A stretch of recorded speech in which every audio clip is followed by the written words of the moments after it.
اگر وہ آدمی تم لوگوں کا پیچھا نہیں کر رہا ہوتا، آج باہر جانے میں خطرہ ہے۔ آپ کیا کرتے ہیں امو؟ میں اپنے ایک دوست کو لکھ کر کہتا کہ ایک ضرورت مند فیملی آئی ہے، ان کی مدد کر دو، جس سے ان کی مدد بھی ہو جائے اور وہ غلط لوگوں کے ہاتھ نہ پھنس جائیں۔ لیکن سوال یہ ہے کہ یہ پیغام کیسے پہنچے؟ آسیہ کی آنکھوں میں ایک خاص چمک آئی۔ پتہ ہے ابو، بعض چھوٹے پیڑ پر چڑھ کے چھت پہ جا سکتے ہیں اور اس طرح سے بغیر دروازے سے باہر نکلے دوسرے محلے پہنچ سکتے ہیں۔ ابو علی نے آسیہ کو دیکھا اور مسکرائے، پھر ایک چھوٹے سے کاغذ پر کچھ لکھنے لگے۔ آسیہ کو کاغذ دے کر کہا، اسے زہرا کے بابا ابا سعید تک پہنچا دو، پچھلی گلی میں رہتے ہیں۔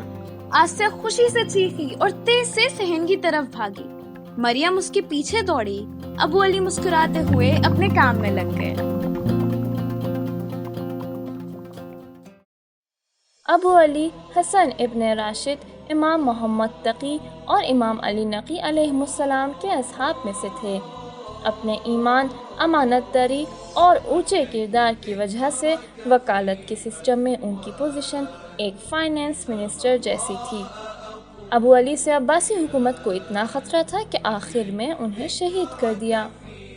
10ویں امام سے جب ان کے بارے میں پوچھا گیا تو مولا نے فرمایا، خدا ابو علی پر رحمت کرے، اس کی زندگی پاک اور کامیاب تھی اور اس کی موت شہادت قرار پائی۔